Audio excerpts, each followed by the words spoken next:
আমি সতর্ক করিনি, আমি আপনাদের সতর্ক করে দিচ্ছি।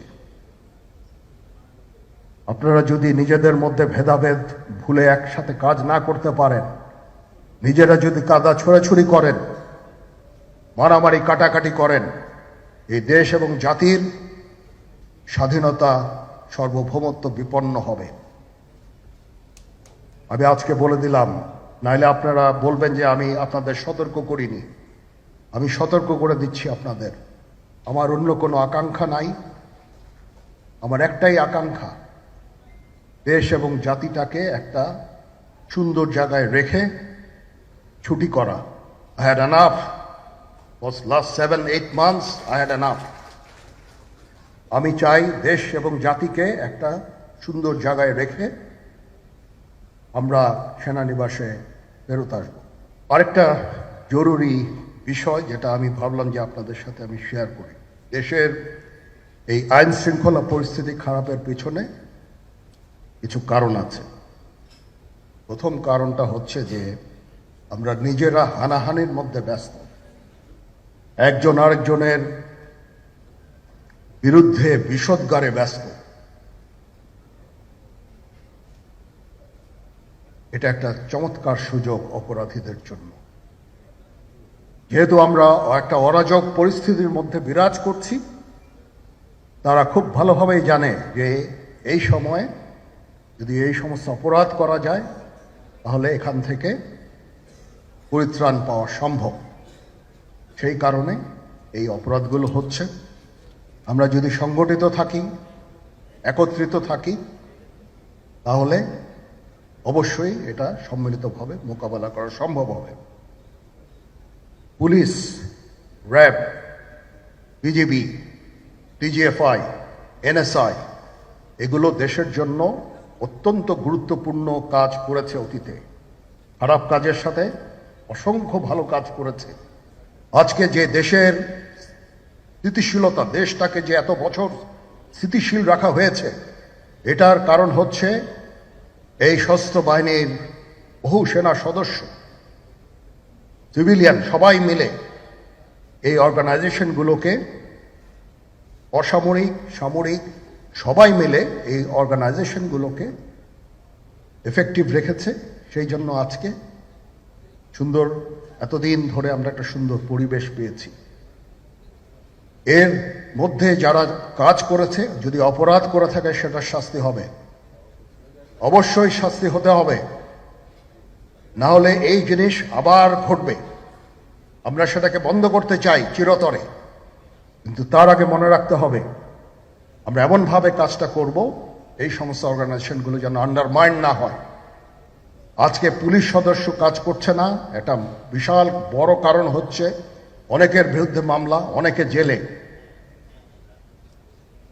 RAB, BGB, DGFI, NSI panicked.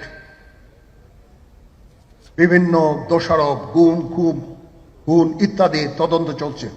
অবশ্যই তদন্ত হবে, দোষীদের বিচারের আওতায় আনতে হবে। এমনভাবে কাজটা করতে হবে যেন এই অর্গানাইজেশনগুলো আন্ডারমাইন না হয়। এই অর্গানাইজেশনগুলোকে যদি আন্ডারমাইন করে আপনারা মনে করেন যে দেশের শান্তি শৃঙ্খলা বিরাজ করবে, সবাই শান্তিতে থাকবেন, এটা হবে না, সেটা সম্ভব না। আমি আপনাদের পরিষ্কার করে বলে দিচ্ছি, এই দেশের শান্তি শৃঙ্খলা রক্ষার দায়িত্ব খালি সেনাবাহিনীর না। 2 লক্ষ পুলিশ আছে, বিজিবি আছে, র্যাব আছে, আনসার বিডিপি আছে, আমার আছে হচ্ছে 30,000 সৈন্য। এদেরকে আমি এই যে একটা বিরাট ভয়েড, আমি এই 30,000 সৈন্য দিয়ে আমি কিভাবে এটা পূরণ করব? 30,000 থাকে, আবার 30,000 চলে যায় ক্যান্টনমেন্টে, আরো 30,000 আসে। এটা দিয়ে আমরা দিন রাত আমরা চেষ্টা করে যাচ্ছি। এখানে যে সমস্ত উচ্ছৃঙ্খল কাজ হয়েছে সেটা আমাদের নিজস্ব তৈরি, এটা আমাদের নিজস্ব ম্যানুফ্যাকচার, আমরা নিজস্ব এইগুলো তৈরি করেছি।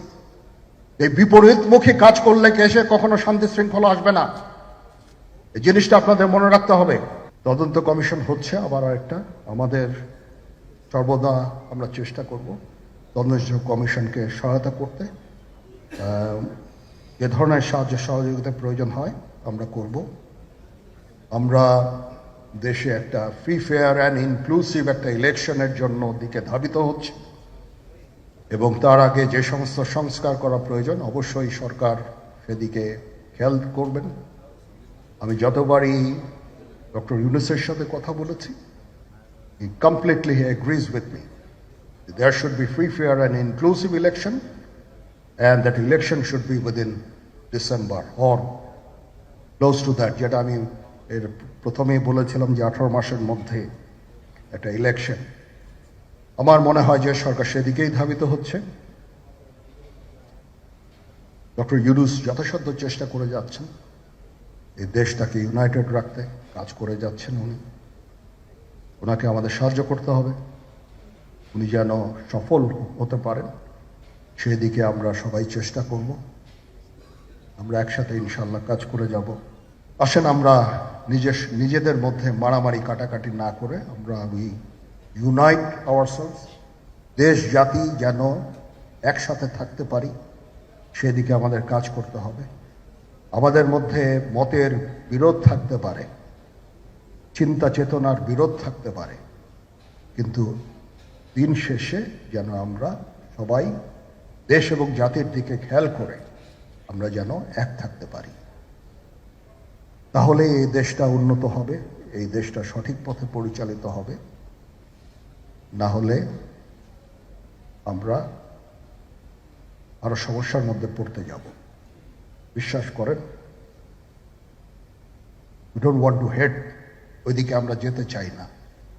আমি আপনাদের সতর্ক করে দিচ্ছি, পরে বলবেন যে আমি সতর্ক করিনি। আমি আপনাদের সতর্ক করে দিচ্ছি,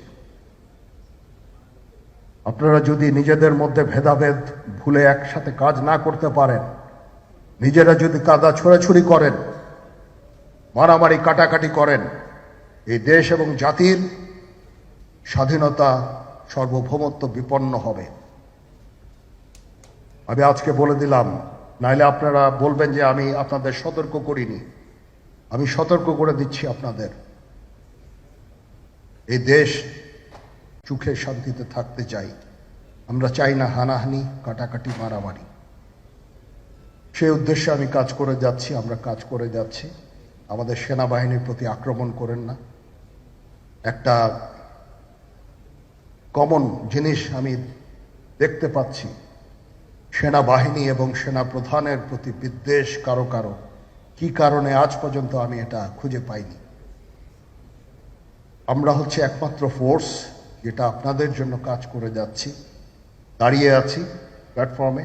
of course navy and air force, navy chief আবার মন খারাপ করে করছে, navy air force all, we all আমাদেরকে সাহায্য করেন, আমাদেরকে আক্রমণ করেন না, আমাদেরকে অনুপ্রাণিত করেন, আমাদেরকে উপদেশ দেন।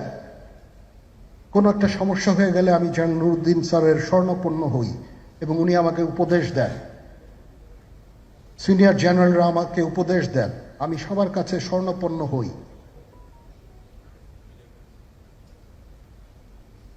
আমাদের প্রতি আক্রমণ করেন না, উপদেশ দেন। আমরা অবশ্যই ভালো উপদেশ গ্রহণ করব। আমরা একসাথে থাকতে চাই এবং দেশ এবং জাতিকে এগিয়ে নিয়ে যেতে চাই।